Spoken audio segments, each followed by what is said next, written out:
Welcome again, everyone, to another afternoon session. It's going to be what's new, changes to the BCBC Building Code 2018. And we're going to have Don Peaty, who everyone seems to know already. Don is the Senior Codes Administrator with Building Safety Standards Branch. Don has 33 years of experience in the building industry, working as a journeyman carpenter, an architectural technician, and as a building official and chief building official. Boy, he's kind of done it all. He's a ministerial appointee to the BOABC Executive Committee as well. Don enjoys his family travel and spending time at his family-built, mostly to code lakefront cabin on Vancouver Island. And Janichi Jensen is also joining us. It was going to be Andy Chase. I don't have Janichi's introduction, so Don will introduce Janichi, or he'll introduce himself. Anyway, take it away. Thank you, Andy. I'm the Don part. This is my colleague Junichi. Junichi is a team lead. That means he's a step above me in pay grade and importance and knowledge. So if you have any questions, he'd be happy to answer them. Does that sound right?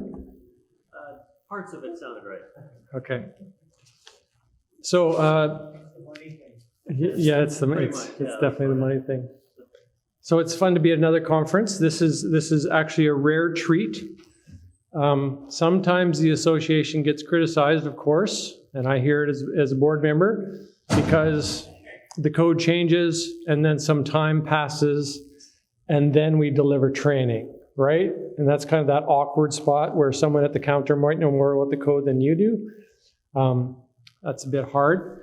In this case, we've actually flipped that right around. We're talking about changes that you haven't seen yet, which is also a bit awkward because it's nice to be at least a little bit familiar with the language that we're talking about.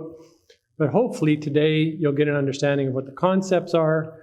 So when you see the actual code language, when it arrives on your desk or your computer, you'll have a sense. So we have a bunch of things to cover. I'll introduce them in a minute.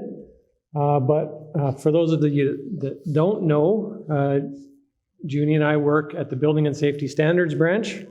We're in the Office of Housing and Construction Standards. We're part of the Ministry of Municipal Affairs and Housing.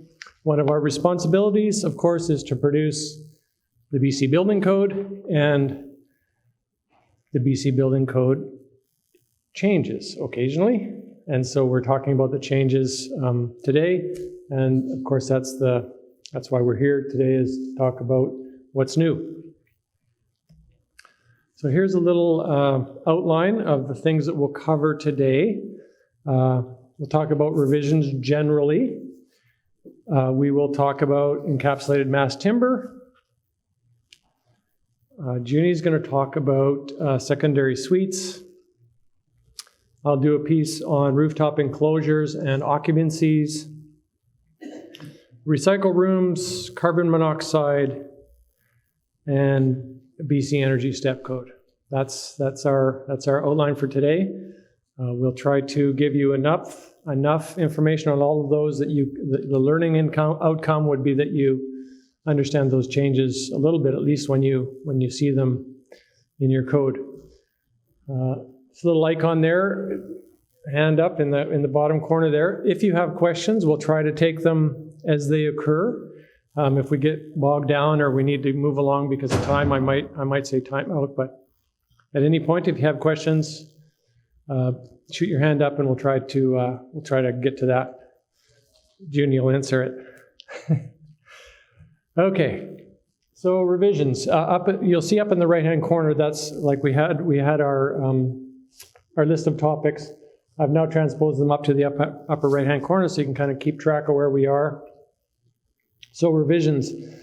By the way, does anybody feel like I kind of overreached a little bit with my graphic there? Like a heart on the code?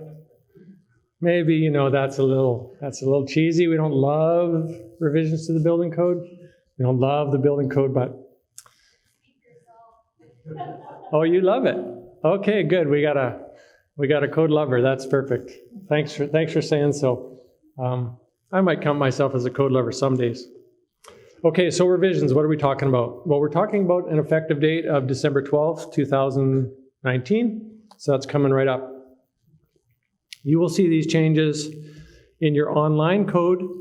And I put on, when I made this slide, I didn't know when the online code is going to be released so that you have it. And I think our message is we still not are exactly sure the date that Queen's Printer, of course, releases all that stuff. Do you want to talk about that? I guess what I would say is the target date would be December 12th. So that's the effective date of the code is the target. We don't know for sure that it'll be ready by then, but I do know they're making good progress on it. So. And likewise, paper code, Junie? That's my next. Okay, yeah, paper codes will be a little bit different this time around. So in the past, Queen's Printer has issued a kind of, they call it a pull and replace package, where you'd go through your code and pull one page at a time and replace it with a different one. Sometimes you had to staple one in behind another one. It was quite a lengthy process.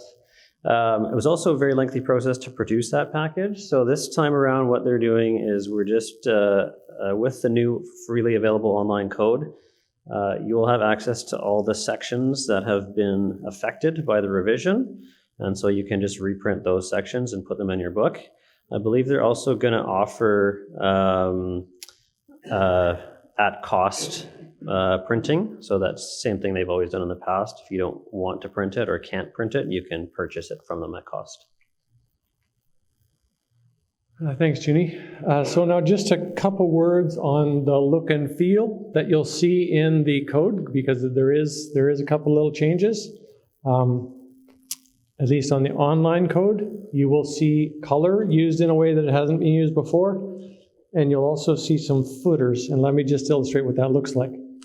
So here's a page printed from the cheater copy that I have at the office.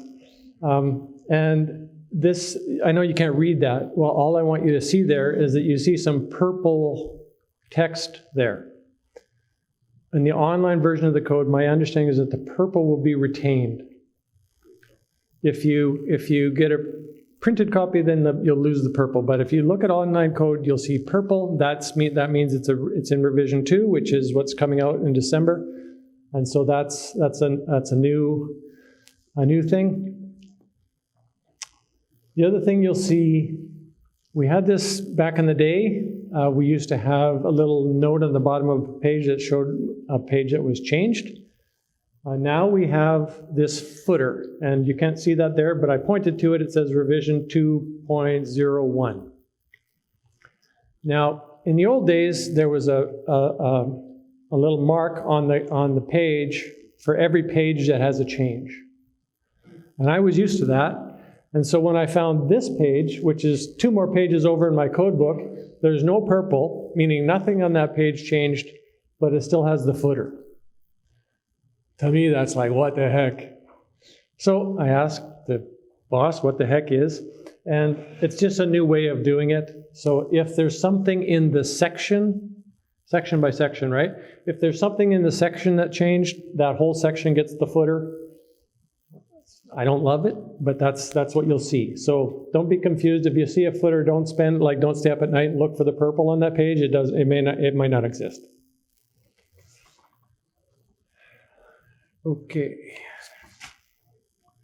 Okay, so that's look and feel. Technical bulletins. We start off with at the office. We start off with great intentions around technical bulletins, and sometimes we fall short of what we promise. But as it stands today, we're intending a number of technical bulletins. My understanding is, do you want to just explain it rather than my guessing? Yeah. Thanks. So with the technical bulletins, the intent is that we would have one for each of the larger topic areas. So there's should be a bulletin coming on secondary suites. There should be one coming on encapsulated mass timber. There should be one coming on the energy step code. And then there'll be a general bulletin just sort of announcing the changes. And on that one, we'll touch on all those topics and point you to the more detailed bulletins. And then we'll probably roll in the rooftop enclosures stuff, the lighting stuff, and the other one that I can't think of at the moment. Oh, carbon monoxide stuff will probably all fit into that one general bulletin. So I think the job to writing the encapsulated mass timber bulletin has fallen to me. So that's why I think sometimes our reach exceeds our grasp, because when am I going to get time to do that? But I'll try. Okay, so that's enough. That's enough on revisions. So I'm moving to our next topic. You can see it up in the right there. Sorry, sometimes I get a little close to this thing and it booms a little bit. Do you guys hear that? I'll try to avoid that. I get so excited.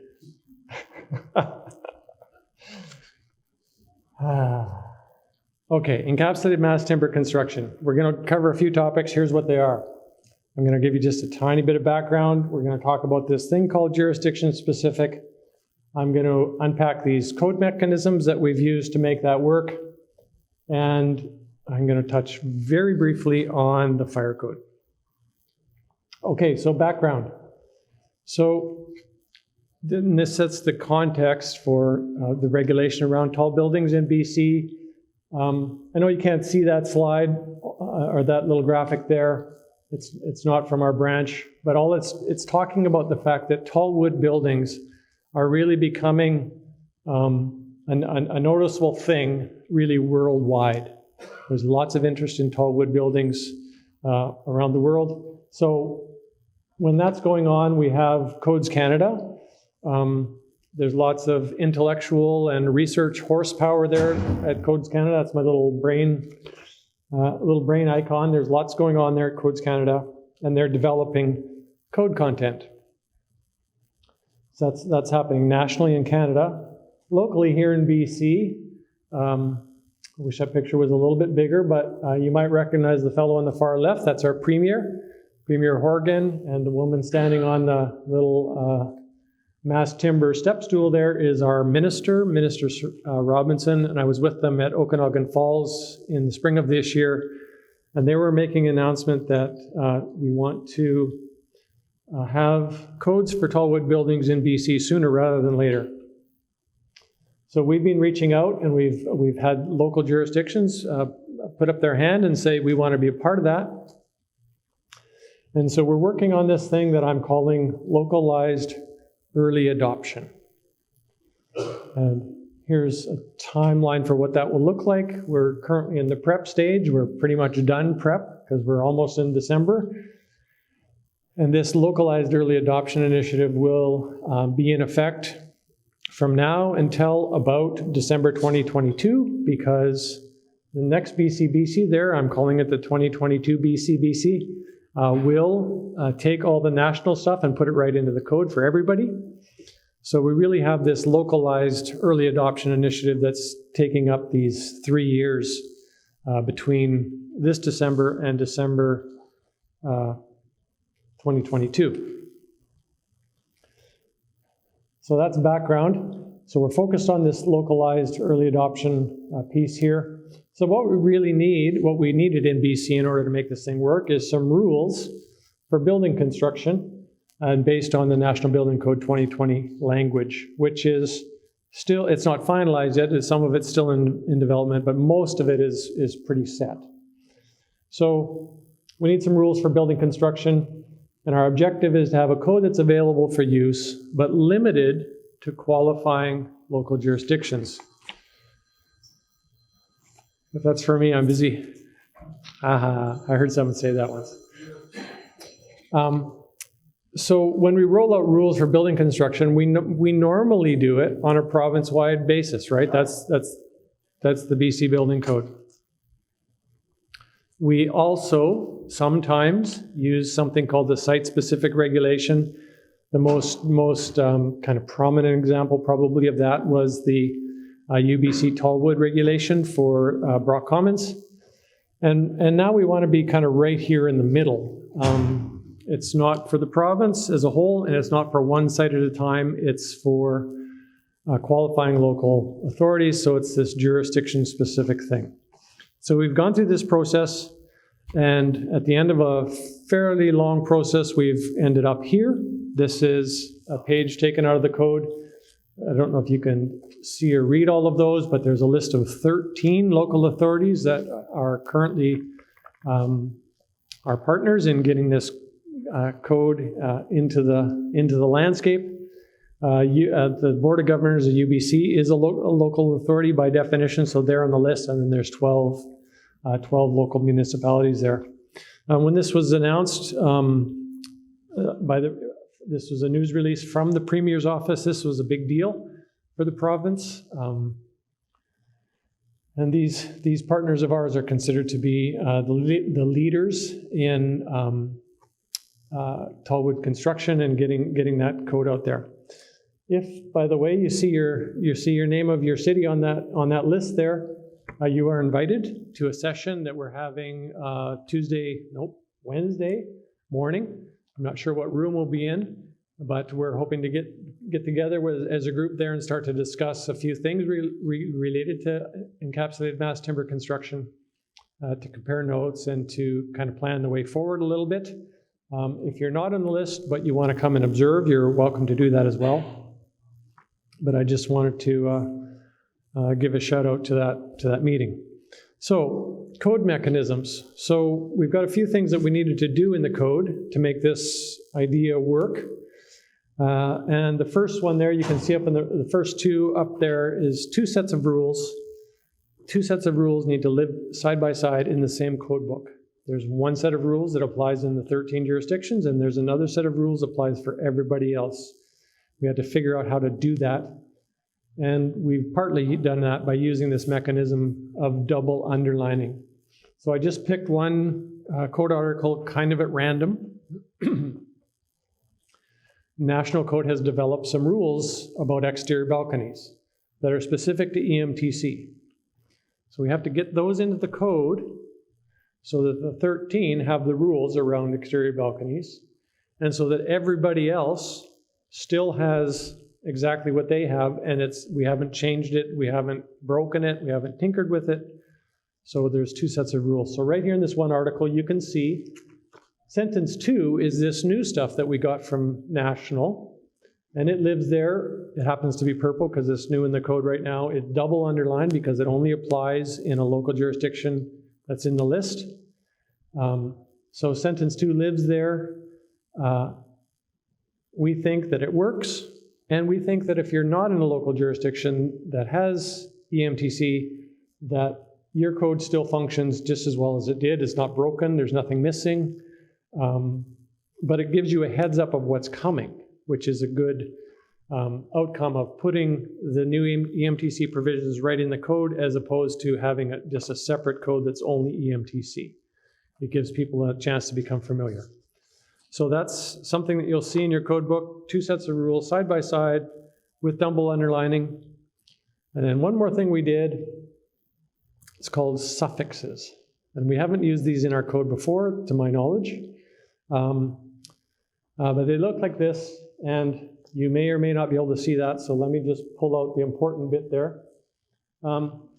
Let's stay with the top half of the page. Right now in 322, there's a building type called 32248. It's for Group C up to 6 stories, sprinkler, non-combustible.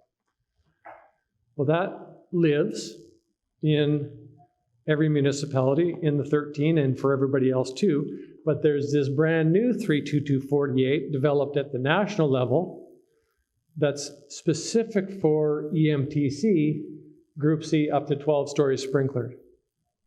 So we wanted to get that into the code where National Code envisioned it to be, which is right around 32248, without breaking the existing 32248. So we've got these two sets of rules in the code side by side. Hopefully they all function. If you're using the old 32248, you're good. If you're using 32248 EMTC, and the EMTC is before the period, right? So it's all part of the article designation. Then you have the set of rules for you. So we think this works. We hope it works. We're confident that it works, I should say it may be that way. And that's how we've built this into the code. Now in 2022, as you know from maybe past experience, was when there's new articles built in, everything just kind of juggles and shuffles down. And that will happen in 2022, and this 32248 EMTC will go away. It'll create its own number and everything will kind of shuffle. But our goal was to not break the code for everybody else before that happens. So that's you see suffixes there. There's just two of them, 32248 and 32257 EMTC suffixes. Okay, enough of that. Fire code. Our office is also responsible for the fire code, and there are fire code changes related to tall wood construction, and so we need to get those into the code right now. And so you will see fire code changes, specifically these 4 articles to deal with disposal of combustible refuse, construction access, that's the stairs, protected stairs that are tacked on the sides of EMTC buildings, standpipe installation and getting it charged, and then protective encapsulation. Those are all fire code things, and those are in the fire code as of December 12th. They will function, and they don't have, the fire code doesn't have the double underlining and some of that stuff, simply because the law that enables the fire code, the Fire Services Act, doesn't permit kind of that tinkering with it like we can do in the building code. But the fire code will function like any other piece of code. If you have a building that applies to, you'll apply it. And if you don't have a building that applies to, that just kind of sits in the background, and that's a page of your code you don't really turn to. So we think the fire code will also function with these new changes. Okay, that is it for encapsulated mass timber construction. I'm going to move on to secondary suites, unless there's any questions that I can answer today, this afternoon, or are you going to hold them all till the next session? Okay, good. On to secondary suites. Junie.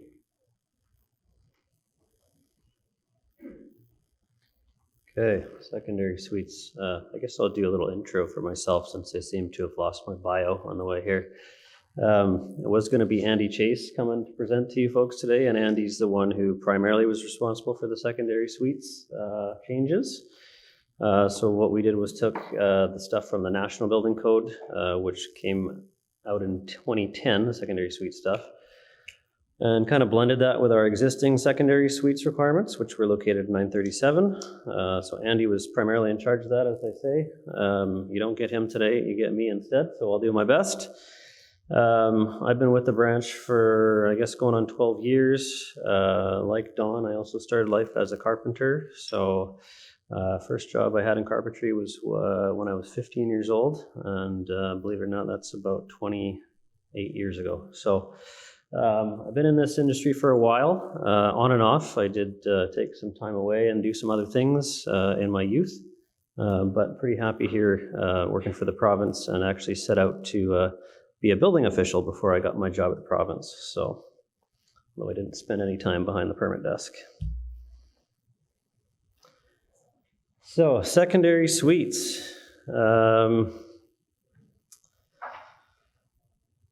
We in the branch started a project on secondary suites in response to some concerns about existing secondary suites and legalization of existing secondary suites. So there was a concern or a request to create a tool by which local authorities can assess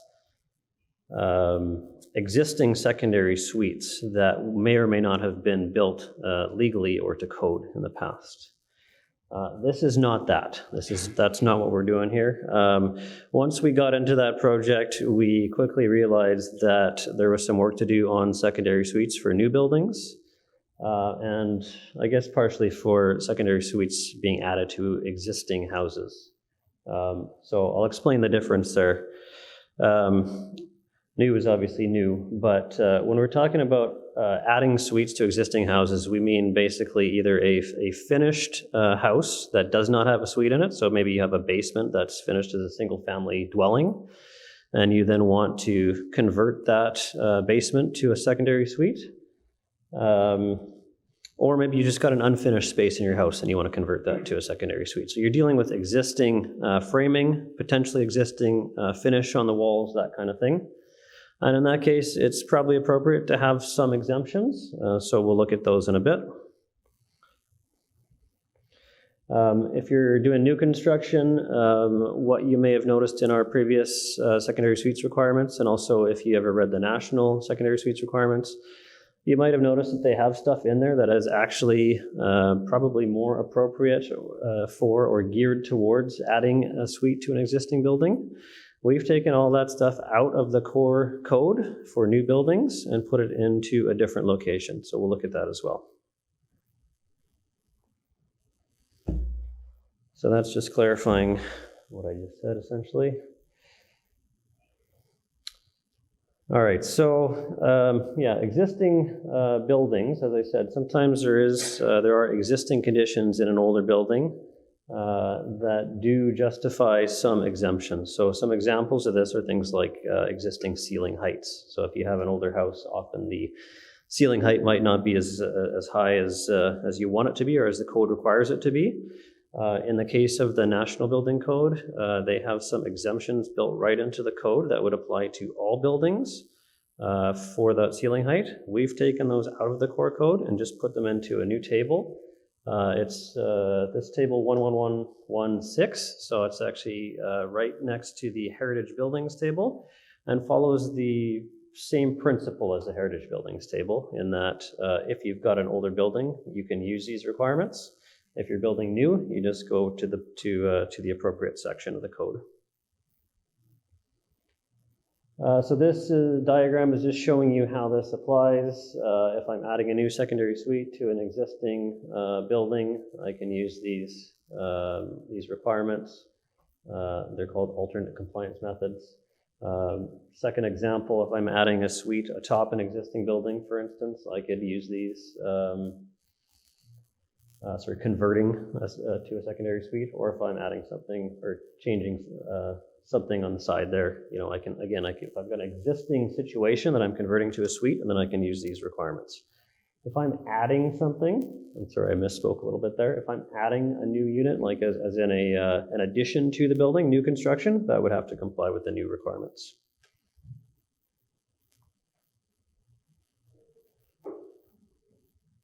So this is all basically coming from the province's commitments to creating more housing units, to remove barriers to creating housing units.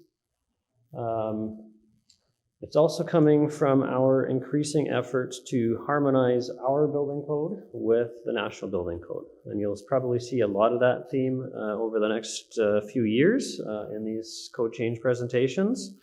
Is that more and more we're going to try to harmonize our requirements with those of the National Building Code.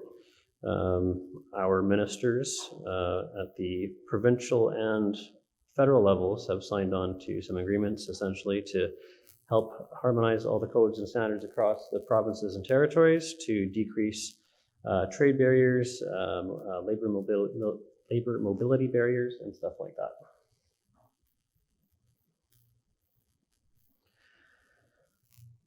So, as I mentioned previously, BC has had secondary suites requirements for quite some time. I think it was, I thought it was 94, but the slide says 95 when we created our secondary suite requirements.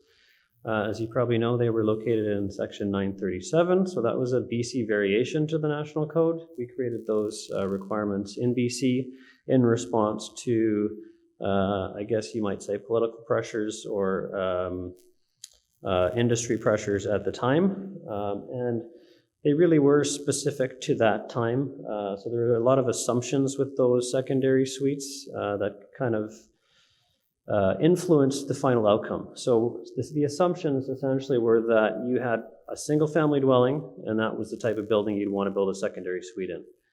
The assumption as well was that you had an owner-occupied building, and that the secondary suite was going to be maybe for 1 or 2 people.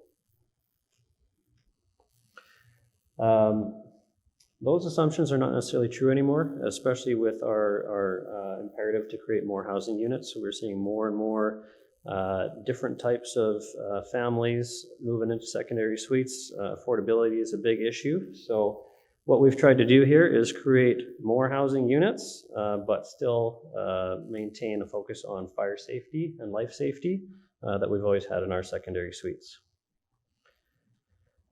So as I said again, most of this is based on the National Building Code.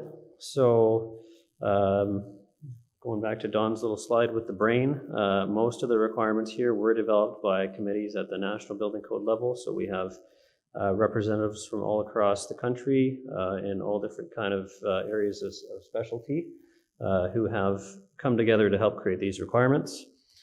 In BC, of course, we had our own, so we didn't want to just let those go, drop them all together. We wanted to take what we thought was the best parts of those requirements and blend them in with the national stuff, and also try to solve some issues that we saw with the national code, which in fact is some of those issues that led us to delay the adoption of those requirements until now. So this slide is really about the definition of a secondary suite. So this is one of the really big changes here, is that a secondary suite has a different meaning than it did before. So we've looked at a few bylaws. Sometimes local government bylaws will actually use the same definition of secondary suite as we have in our building code. You're going to want to look at that. As it says in bullet 2, the size restrictions are gone from secondary suites definition, right? So we previously had a definition that essentially said secondary suite is a unit in a single family dwelling of a limited size. Those size limitations are gone. So again, if you have a bylaw that uses this language, you're going to want to look at it, or your council or your staff are going to want to look at it. So we've sent notifications out to the planning departments as well to flag this, because simply changing the code is not necessarily going to enable all these suites to exist. If you have these restrictions in your bylaw, they will remain in your bylaw until such time as that is changed, if you want to change it. So really what this did was created a, oh yeah, by all means. And Judy talked about it, like if your bylaw matches the code, you should maybe think about that. I think it's also important to say that a lot of municipalities have used the limitations on the size of secondary suites that are in the code really as a zoning control. They want when they permit secondary suites in a certain zone, they want those secondary suites in a planning terms, in kind of density and those kinds of things that the planners talk about. They want those to be secondary to the primary use in that zone, in that neighborhood of housing. And so they want these kind of smaller suites, and they've used the code limitation on size as a way to have that effect. Well, there is no longer any code limitation on size. So you could have, you can think of the possibilities. So if you feel like your local municipality uses the code limitations on size as sort of a zoning control and a way to control what housing forms look like, that's gone. So if you want it, you need to do it yourself. Okay. Yeah, so this, one of the things this represents really is the province getting out of the way on this particular issue, right? There is a regulatory overlap there. So local governments are controlling this, the province is controlling this, we're getting out of the way.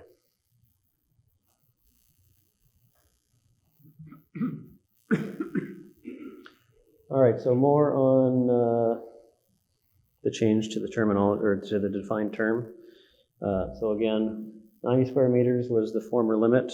That is gone, and maximum 40% of the building, that is also gone. So, as I said before, this was historically based on the fact that, or the assumption, I should say, that a secondary suite would have maybe 1 or 2 occupants, and there would be a principal dwelling unit that had some control over the secondary suite. So that is not necessarily the case anymore. You might have families in that secondary suite. You may or may not have an owner living in the principal, in quotation marks, dwelling unit who may or may not be in control of that secondary suite. And yeah, they may not occupy the house. So we as a staff, we looked at the implications of this, the loss of these restrictions, and compared with so the National Building Code also has restrictions on size. This is one of our major variations this time, is to remove those. And so we did that by increasing the fire safety of the suites and dealing with the egress of the suites, as well as some early warning in the form of smoke alarms.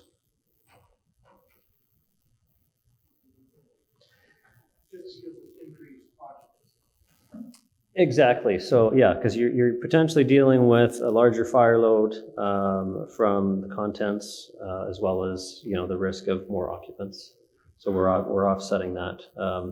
If you are familiar with the National Code, they actually start at the point of requiring no fire separation between a dwelling unit and a secondary suite.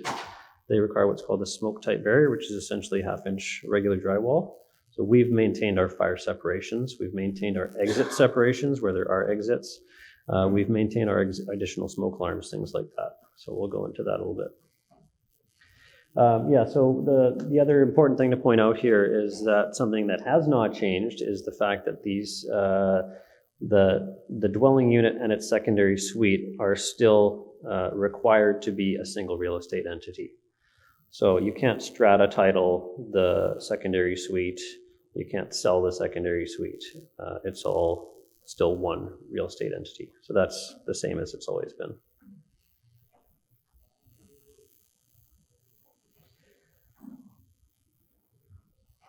So this is another major change. Again, this was adopted from the National Building Code, is that secondary suites are now permitted beyond just single family dwellings. So next slide is illustrating that. So if you have a duplex, like a side-by-side type building, you can now construct a secondary suite in that duplex. If you have a row house situation, you can have a secondary suite in that row house. It's all contingent on having a vertical fire separation between those two dwelling units. So everything that's marked as DU, there's a dividing line in between. That's a 1 hour separation. It goes from the underside of the roof all the way down to the foundation. Otherwise, no secondary suite. So any portion of that fire separation is horizontal. You have one dwelling unit above another. Secondary suites are off. So the major departure here from the National Building Code is when they wrote theirs, they had 2 out of 3 units in a row house could have a secondary suite, which you can appreciate there'd be problems with that very quickly, especially if you're the third person to purchase a unit in that complex. So that was actually one of the major barriers that caused us to delay adoption of this until now, and until we had a solution for that. So as I say, the solution for that was to build in some additional fire safety versus the National Code. So again, this slide is just illustrating what I just said. So if you have any portion of the building where one dwelling unit is above another dwelling unit, you cannot use the secondary suites requirements. So, essentially the secondary suites requirements are a relaxation of typical building code suite requirements. So in these situations, you can certainly still build a suite, but it's not a code secondary suite. Another big change here is, you can see on the far left and far right, it talks about other occupancies. So before we would only probably have been talking about secondary suites in the concept of having a house with a secondary suite. Now we can be talking about the concept of a secondary suite to a group D or a group E. So there can be mixed uses in that building.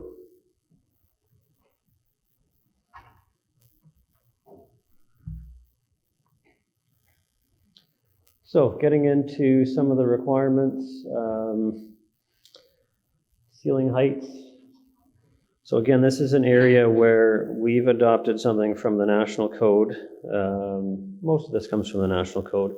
But any relaxations for ceiling height, we've moved those into that table I mentioned, 11116 in the front of the book. So they would only apply to an existing situation. So there are some relaxations in the code for beams and doorways. Those relaxations are only for the existing buildings. For a new building, you're dealing with the typical height of 2.1 meters. So we used to have a 937, we used to have a 2-meter height for secondary suites. That's gone, it's in the table now. If you're building a new secondary suite, it's 2.1 meters.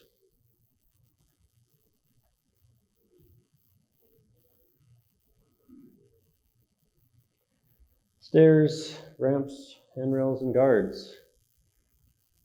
So we'll see this a lot. A lot of the requirements that formerly applied only to a single dwelling unit now apply to a single dwelling unit or a house with a secondary suite. So this is one example of that. Again, previously all this stuff was located in 937, so what you'll see as well when you open up your code, there's no more 937. All these requirements are sprinkled throughout the code, so if it's a requirement about stairs, it's in the stairs section and the secondary suite is addressed within that section, whereas a lot of us are used to just flipping to the back of the code or the back of Part 9 in 937 and finding all the requirements co-located. We really just did that for convenience.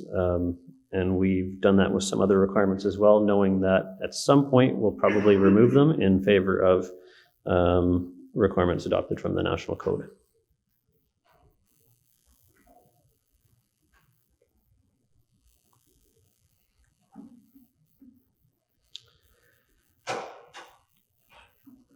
Okay, so moving on to means of egress.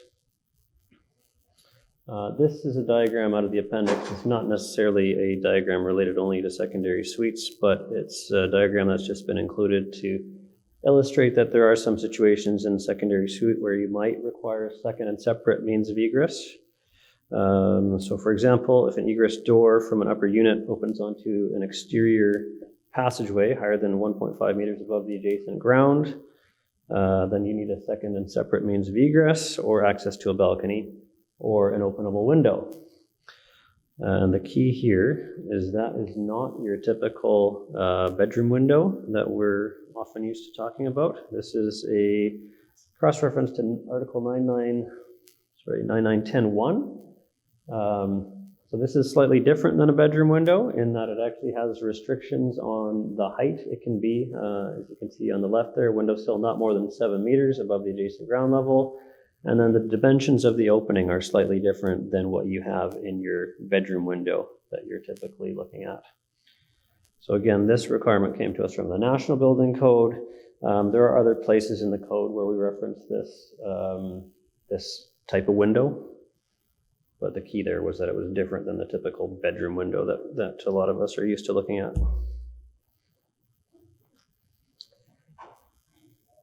So sound transmission, this is 911, I guess we're hitting this before 910, otherwise we were kind of going in order. We in our BC Building Code have historically exempted sound transmission in secondary suites. National Code does not exempt sound transmission. So this is a new requirement, it's a big deal. Again, we have some stuff in the existing buildings table. So if you have an existing building with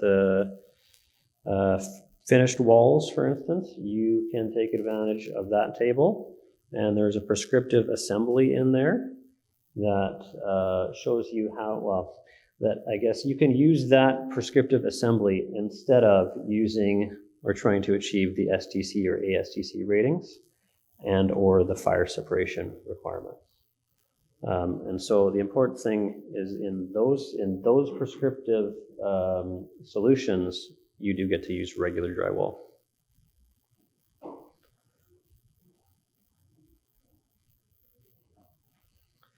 Yeah, so the National Building Code does not exempt sound transmission. They do consider it to be an important issue for the health and well-being of the building occupants. So we have adopted those requirements. It's your typical STC rating of 50 between dwelling units or ASTC of 47. And again, there is, that would apply between any of the regular suites, and there is a relaxation for the secondary suites in that you can have this, this prescriptive compliance option. So not only for the existing buildings, but for the new builds, there is a prescriptive option where you can go to, or you can look at a prescriptive assembly within the code and just follow that recipe to achieve your desired sound transmission level and your desired fire rating. So the justification for a relaxation on the sound transmission rating in secondary suites is essentially that we're still assuming that the owner has some control over the building. And so if you want to beef that sound transmission rating up, that is certainly possible by your choice of flooring and finishes and stuff like that. But those would not be mandated by the code, of course. Okay, so we're back into section 910, fire protection. So as I mentioned, there are some prescriptive solutions for creating your fire separations. Again, the National Building Code is based on a continuous smoke type barrier. So a brand new concept to us in BC in 2010 when they introduced it.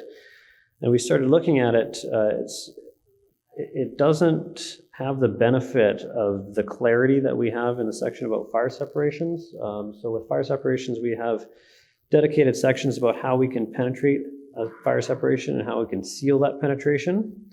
There's a bit of a lack of clarity in our minds for these continuous smoke type barriers. So again, that was one of the other reasons we didn't jump on these requirements back in 2010. So what we've done in our code for 2018 is we've retained the fire separations that we've always had here in BC, but instead of 45 and 30 as being, or I guess there's 1 hour, 45 and 30, we also now have a 15-minute fire separation option. So this is effectively very similar to what is permitted in the National Building Code.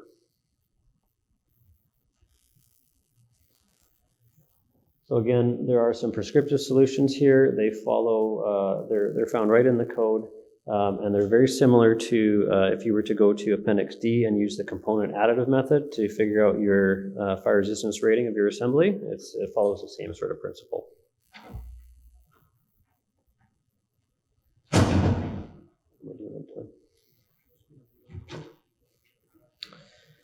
All right.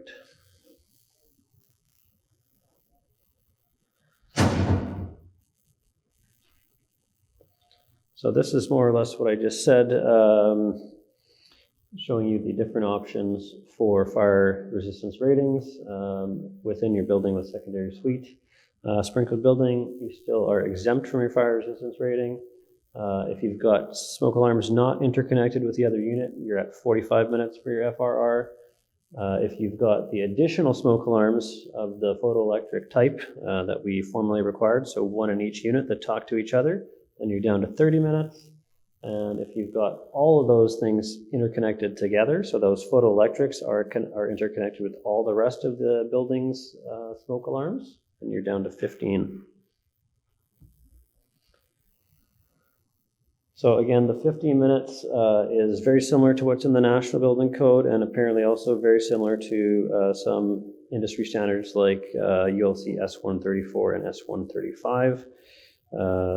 The intent is to coordinate a full, basically like making a mini alarm system so that egress is facilitated in a timely manner. And then we've also added where there's shared egress, we've maintained fire separations in those shared egresses, in contrast to the NBC.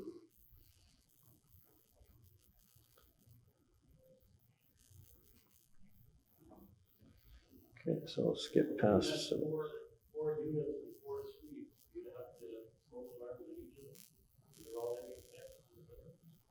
So the 15 minutes. No, so what you'd have, if you had the fourplex, you'd have a 1 hour fire separation in between the two sides. And then you'd have the interconnection would be between the secondary suites and the other suite, I believe. I believe so. To be honest, I'm not totally sure on that one, so. Yeah, and I don't think I have that in the slide. So we can have a look at the code language, and I'll get back to you on that.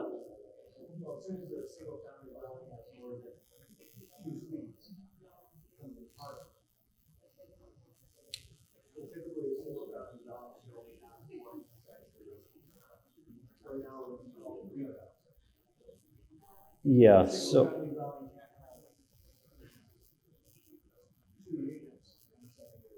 Well, that's the big difference here, is that now you can, right? So you can have two, what you would formerly have called the principal dwelling units. You can have two principal dwelling units, and each can have a secondary suite. So you can actually have four separate units in a duplex building. And those, yeah. Correct, yeah. You'd still have the one in the secondary suite.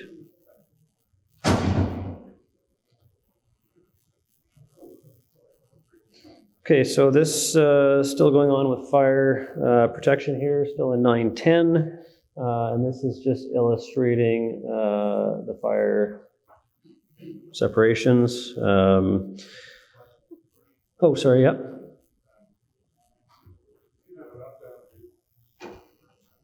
Yeah.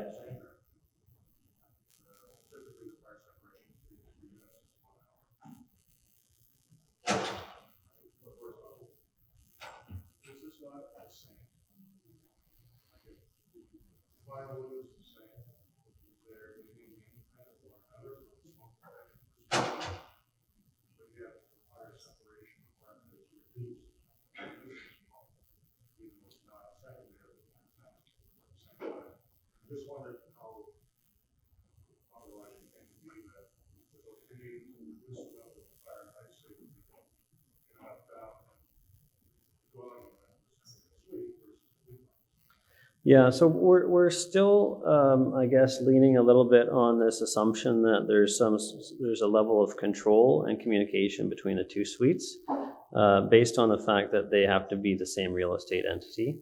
So in the case of an up-down duplex, you can have completely independent parties owning and operating those suites, whereas in this case, we're still leaning a little bit on that assumption that there is a level of control.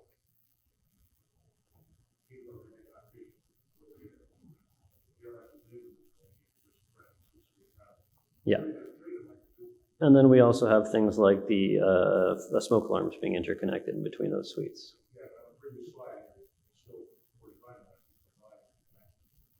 Yeah. Yeah. So again, if you take what was happening at the national code level, it'd be appropriate to say that our secondary suites requirements were somewhere up here. And I would say that theirs were somewhere just a little bit below that, right? So what we're seeing is seeing things coming down a little bit to meet that level of safety in the national code. At the same time, as I said, we're offsetting that in different ways too, right? So in some ways we've reduced and in some areas, but we've brought it up in other areas.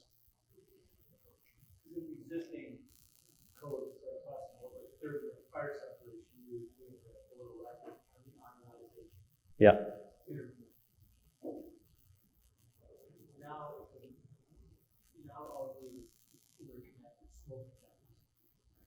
So I believe.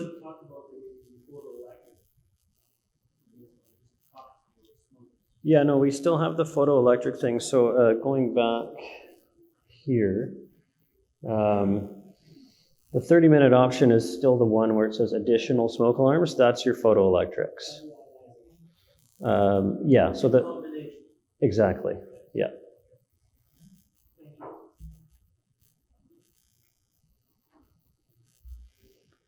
Okay, yeah, so just a little bit more on fire protection. So again, these are, we're still not permitting one dwelling unit above another dwelling unit, which is to your point.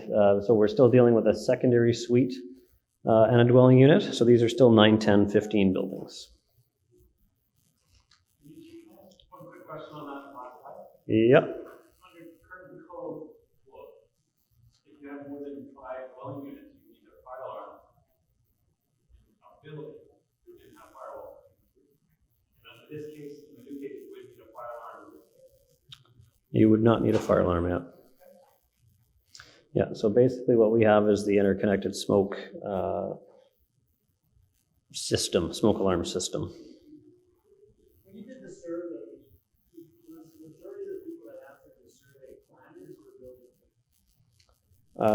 we did the public review?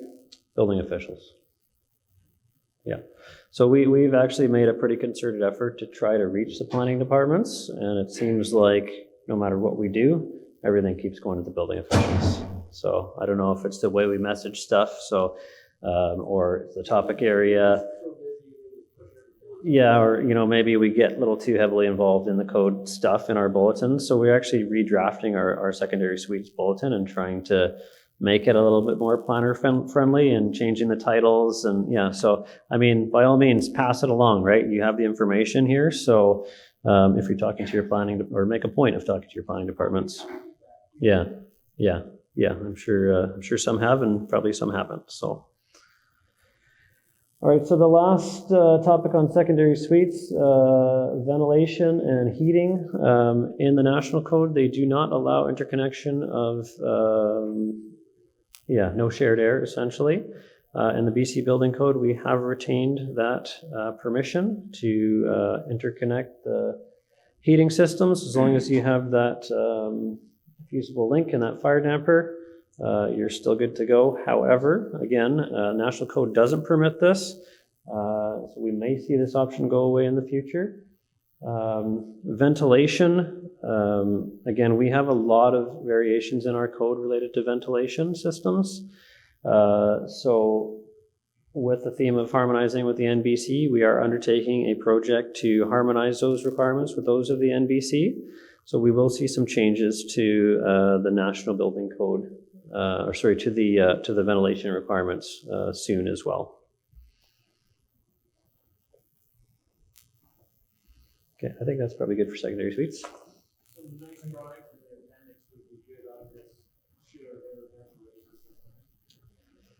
Yeah, I don't think anything was added there. Yeah, I know that we have some speakers here tomorrow who specialize in ventilation, and I know it is one of the issues that they want to discuss. I'm not sure if they would be presenting on that, but I know that it was something they wanted to be discussing with us. Okay, thank you, Junie. So we've made it through, I think, two of the three biggest topics, which is EMTC and secondary suites. We're going to have to speed up just a little bit, both us as presenters and you as questioners, to get through the rest of the material. But we're still aiming for getting you out of here at 4:30. Okay, so the next topic, rooftop enclosures and occupancies. I'll walk us through this one. So we have, the first thing we want to talk about here with rooftop enclosures and occupancies is there was two objectives that we had in mind when we looked at these code requirements. First of all, we wanted to exempt some specific rooftop occupancies, rooftop enclosures from being counted as a story. That's all about building height. And we wanted to increase safety for persons occupying and leaving rooftop areas. These two, there's a need to balance these two things, and they kind of they work hand in hand. And there were some other issues that we needed to address to make sure that there's appropriate safety measures for folks that are rooftop occupants.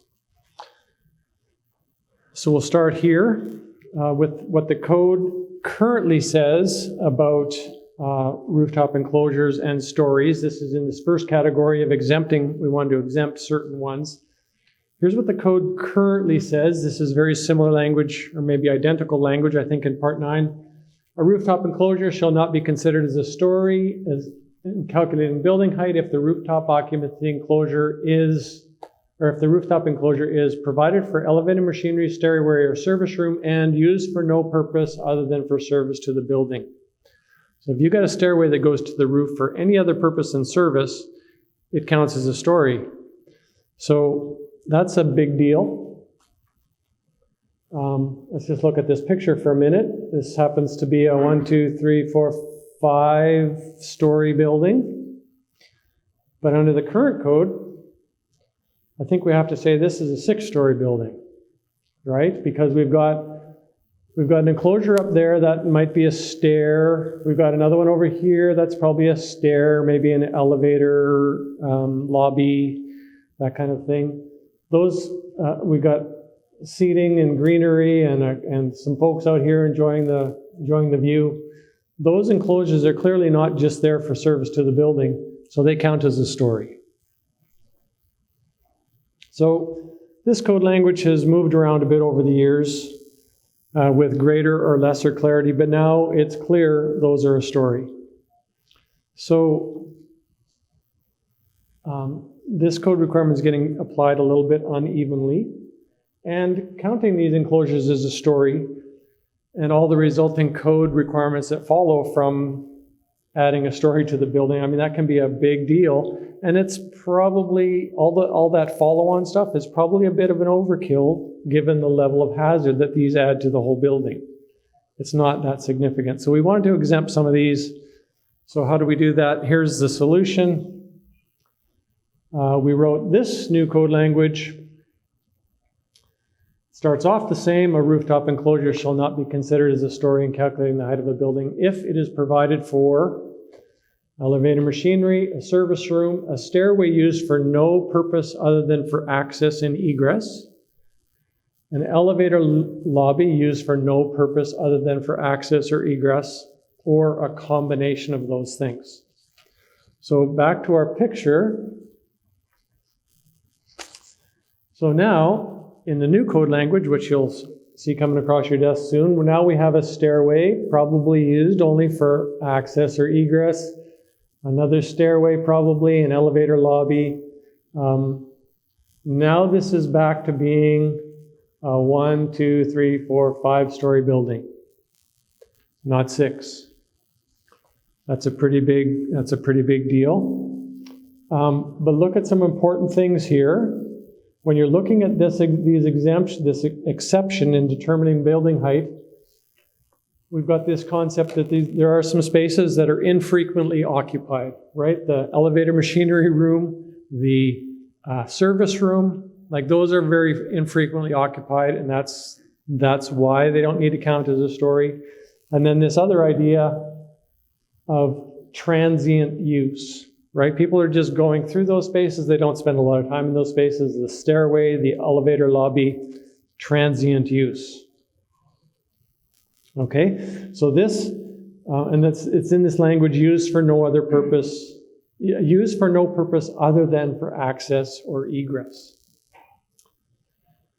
Okay, so this actually, the elevator lobby exemption, that's a big deal now because the code, as of last December, requires if you have say an apartment building and you've got a rooftop area that's for common use, it's a common area, needs access, needs accessibility.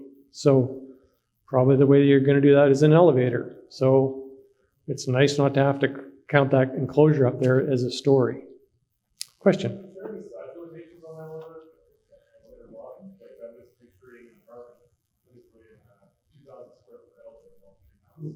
Right. Yeah, and there's couches and chairs and the libraries up there, and yeah, got it. There is no size limitation, but there is this limitation: used for no purpose other than for access or egress. Bit of a judgment call in there, like a lot of things in the code. The one you described doesn't sound to me like it's used for no other purpose. So I wouldn't say that would be code compliant to have that big elevator lobby that happens to also be the reading room or something like that. Okay, so moving on. So our second objective was to increase safety, make sure there's appropriate safety provisions for people that are occupying those roofs, right? If we're not calling them stories, a few code requirements may kind of slide to the side. So what do we want to do to make sure that those rooftop occupants are adequately protected? So first thing is fire alarm. If you're on the roof of the building and the fire alarm sounds, to us it made total sense that you want to be able to hear it. That sounds like reasonable, right? Now the problem is, when the code talks about the audibility of the fire alarm system, it says it needs to be audible throughout the floor areas. Generally. There's a few tweaks there, but generally it's got to be audible through the floor area. Well, a rooftop is not a floor area. So we had to introduce language in the fire alarm section there, in that article 324.18, that talks about fire alarms got to be audible through the floor area and on an occupied roof. something like that. So that's the first thing. Second, another whole kind of group of things is around egress. We want to make sure that there's appropriate egress, but let's deal with this topic first. The code talks about an occupied roof, and it also talks about a podium, terrace, platform, or contained open space. And it totally mashes those two concepts together. So let me see what my notes say. Yeah. So we really are thinking of those as two different types of things in our office now, and we've pulled those apart in the code, and you'll be able to see it. Let's just illustrate which is which. And thanks to my colleague Oliver Lang, an architect, for giving us this slide. So we're thinking of occupied roof as something that's at the highest level of the building, and there's nothing at that level that you can use for egress. The only way out is down. So in this building, we've got that right up there. And to differentiate, now we've got these other spaces, podium, terrace, platform, or contained open spaces. In the code now, we're considering those as spaces that have access at that level through the building and out. So we can see that, this space right here, they can go into that suite and out. This space here goes in there. This space here goes in there. This space out here might get directly into this exit stair. So we've pulled those two concepts apart. So that's an important difference now in the code. You'll see that in the language. So we've got the language that's specific to podium, terrace, platform, contained open space, or whatever that language is. You can see it now in 3313 sentences 2 and 3. Okay, that's podiums. There's egress requirements. If you have, a rooftop occupancy that serves a single dwelling unit, then the egress is through the single dwelling unit, and the code doesn't really change too much there. So that's in 33134. And then we have these two other conditions where we have an occupant load of up to 60 people, and we have an occupant load over 60 people. And what the code basically requires is if you have less than 60, you need one fire-protected means of egress. And if you have over 60, you need two separate fire-protected means of egress. So that introduces another concept here. I say fire-protected means of egress. Like, what is that? Is that an exit? It sounds like an exit. Well, here's the problem. That exits, by definition, serve floor areas. The space on the rooftop is not a floor area. So you can't just say, put two exits up there. It just doesn't work. Excuse me. So we came up with a way to say it. So if you want to say, let's see how this works. So if you want to say, let's look at sentence 5 here. That's the occupant load up to 60. You need a means of egress designed in conformance with the requirements for exits. So that's a way of saying put an exit there without using the word exit, because you can't call it an exit. Is that fair? Is that a fair summary? That's why this language is a little funky here. Had a lot of fun with this one. And then in 6, now we need two separate means of egress designed in conformance with the requirements for exits in section 3.4. It's really just saying put two exits up there, but you can't say that because of the problem I identified. And then what if you wanted to say you got to be able to get to an exit at the roof level? Well, then you just have to say that, and we've said that. Means of egress at the roof level, two separate means of egress at the roof level. So they are, means of egress is the proper term, but they look and feel and sound and smell and perform just like exits because they have to comply with the requirements for exits. That's correct. Travel distance does not apply on a rooftop. And it makes sense that travel distance doesn't apply because travel distance is really like how far can you travel before the smoke gets you. And on a rooftop, of course, the smoke is not contained. So there are no travel distance requirements for roof. You think there are? Uh-oh. Now we're in trouble. We went back and forth on that one quite a bit. But I believe, we'll have to check this, but I believe where we landed is that the travel distances do apply. So we have basically in conformance to the requirements for exits, and I believe section 3.4 would capture those travel distances. Okay, so this is the first time that Junie's ever been wrong. No, that you might be totally right. Sorry, say again? Okay, we're going to wrestle this out, and tomorrow afternoon we're doing this exact same session again, Yes, aren't we? We'll figure this one. So by tomorrow afternoon we're going to know the answer, so you all have to come back. No, don't worry. Come back at the end. Okay, that is it. I said we were going to speed up, didn't we? Didn't I? So the next two topics, Junie's going to zip through them: recycling rooms and CO, I think. I'll do my best. Okay.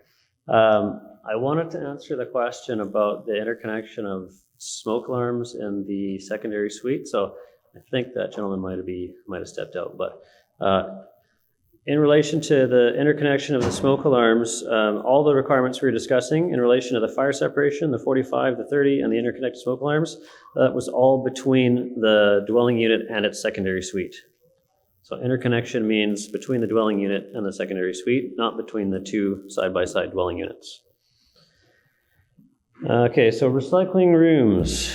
This is just a really minor one. There's a table in the code, minimum levels of lighting. It's been changed so that there's a minimum level of lighting required in a recycling room or a combustible refuse room. I won't say any more than that. Carbon monoxide, another big area that we've made some changes here. So carbon monoxide in Canadian codes, protection is only required in residential occupancies. Carbon monoxide is colorless, odorless, undetectable to humans. We spend at least 8 hours a day in non-residential buildings in our place of work. It doesn't make any sense that these are not protected from carbon monoxide. There have been several incidents over the last few years where people were poisoned or nearly poisoned with carbon monoxide in non-residential occupancies. So we set out to do something about this. The problem we encountered very quickly is that there's a big gap. So in Canada, they've never talked about this. There are no standards for products, there are no codes, there's nothing. Thankfully, the fire alarm standard S524 for the 2019 edition was just starting to talk about interconnecting a CO detector to a fire alarm system. So we've referenced that standard as an option. So it's a bit weird because you go to your table 1312, which lists all the reference standards, has all the additions of reference standards. You'll see it says this version or this other version. I think it's the 14 or the 2019 versions that are acceptable now. So we did that also for Windows in the past. Sometimes you just don't absolutely have to reference one edition. So in the US, they have this all figured out. In Canada, we're a little bit behind. So we've tried to be very open in the products and the products that we're referencing. So we have a new standard, a UL 2034 standard. It's the equivalent to the CSA 619, which is the smoke alarm standard for residential buildings. We're allowing you to use these residential alarms in non-residential applications. Again, because there really aren't products out there. And if you think about, an environment like this, assembly type use, there's no additional hazards or chemicals or anything like that. There's not a high risk of damage to the CO detector or alarm. So use of a residential appliance is a reasonable option. You can see at the bottom here, it says group A, D, and E. So that's where we're requiring these things. We have not dealt with Group F. Group F is a bit of a different animal because you can have CO in those occupancies. You know, if you have forklifts operating or what have you, sometimes you have machinery, so it's just a whole different animal. So this is a first step in addressing carbon monoxide in these different occupancies.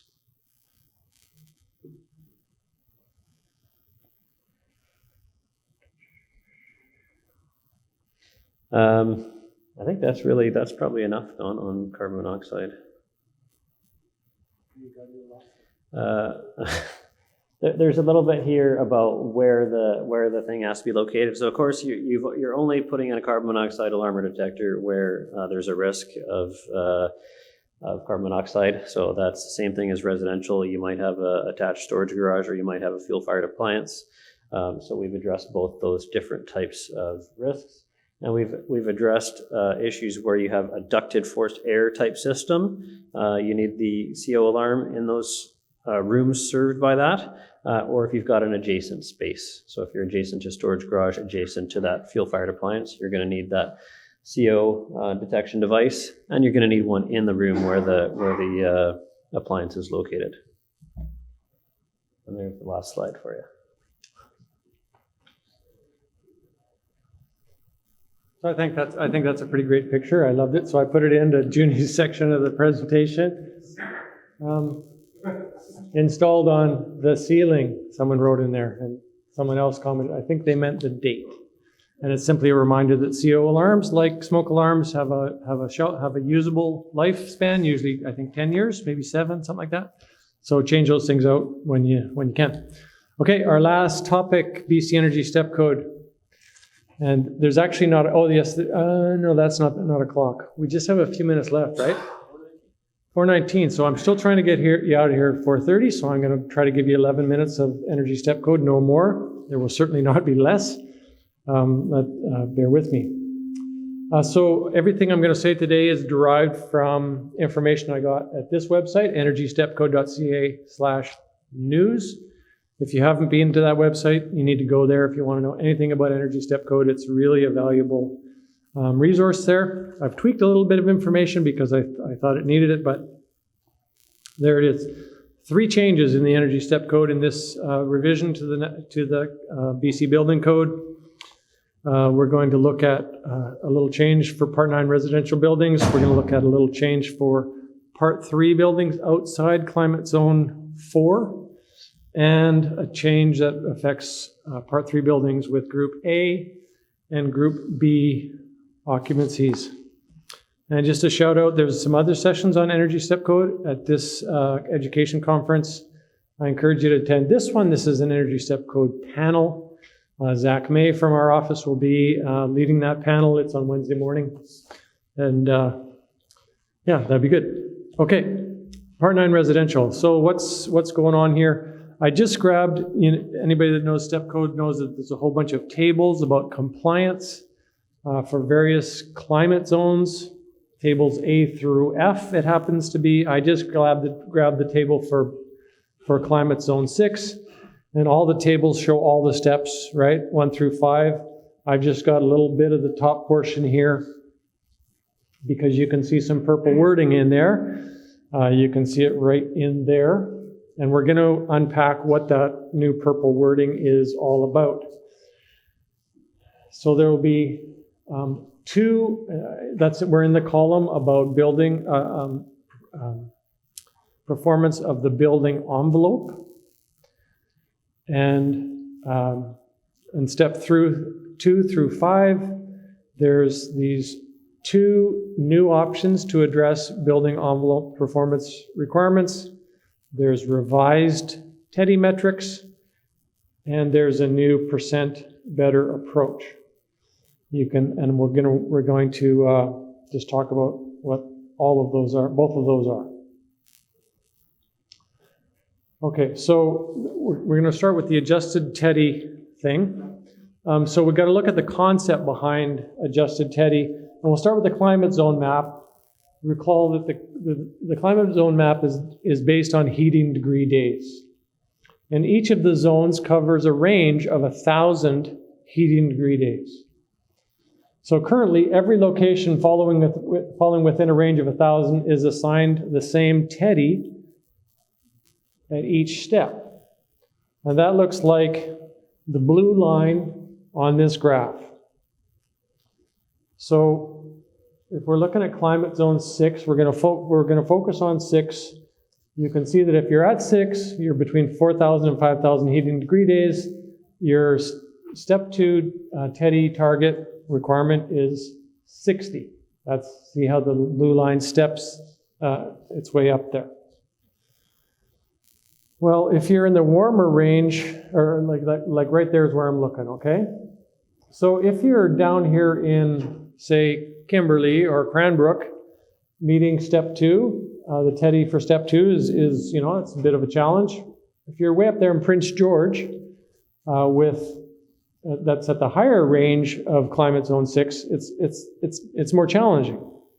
So the solution is to provide a way, really it's a calculation that allows code users in the colder areas to adjust the TEDI.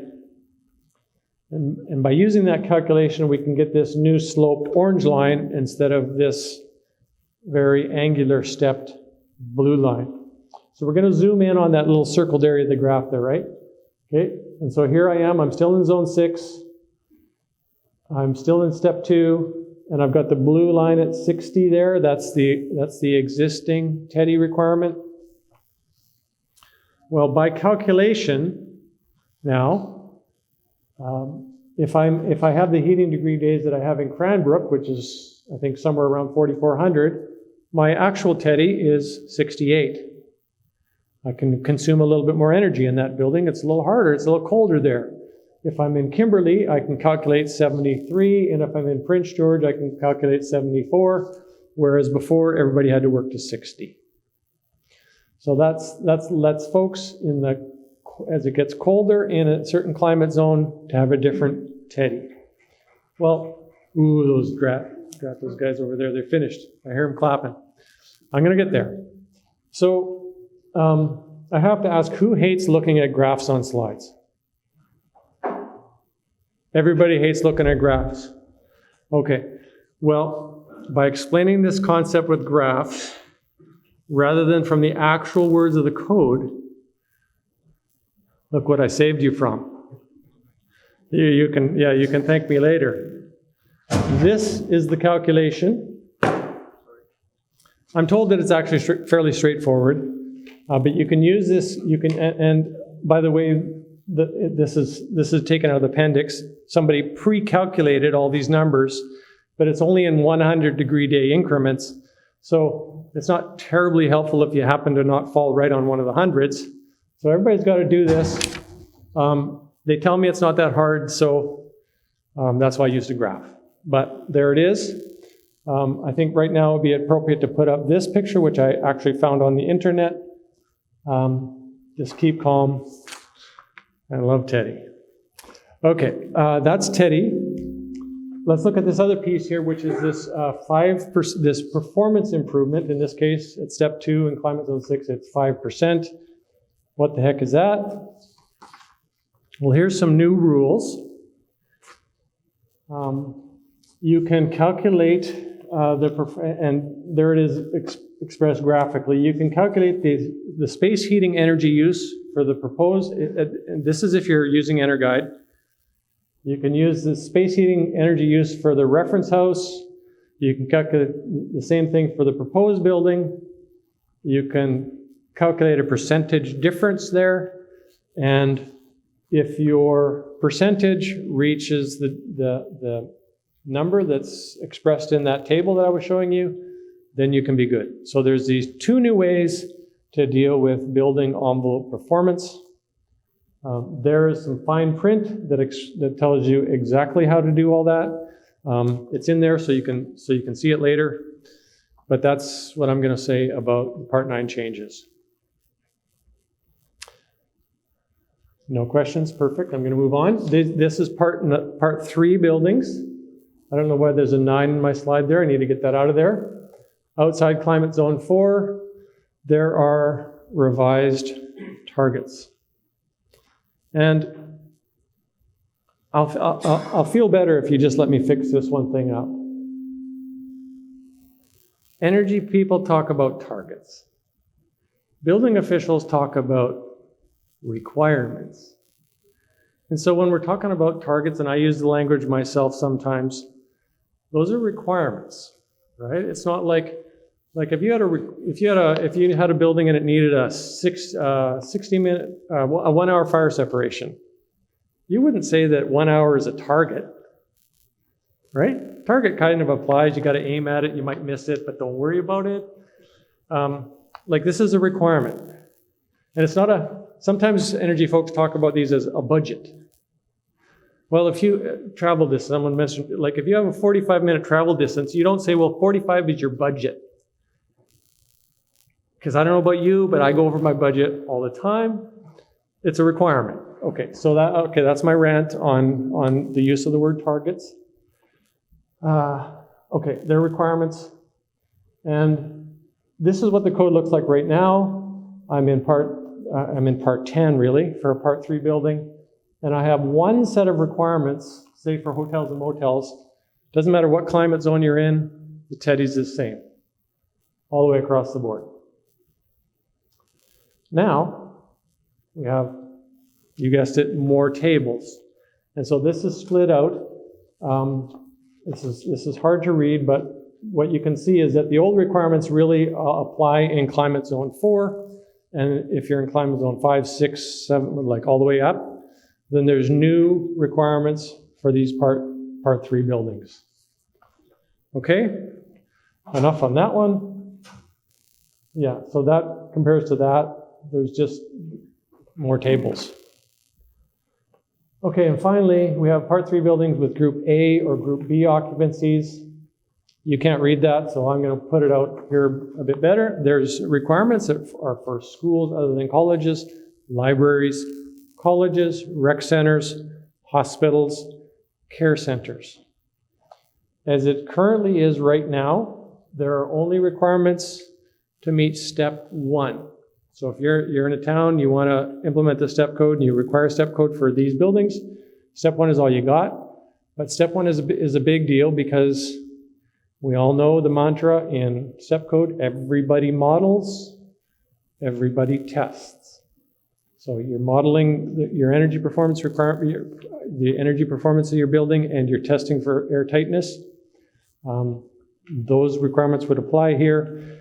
And then what you've got to conform to is part 8 of the National Building Code. So we know that if you stipulate energy step code as the compliance path in your town, these are all the compliance paths that you might normally have, but these ones go away. You can't use ASHRAE anymore. You can't use NECB prescriptive or trade-off. You're into performance. You have to model and you have to test. Those are new requirements for Group A and Group B buildings. 4:31. Not bad. I'm a minute over, but we are done. And I thank you very much for being a good audience.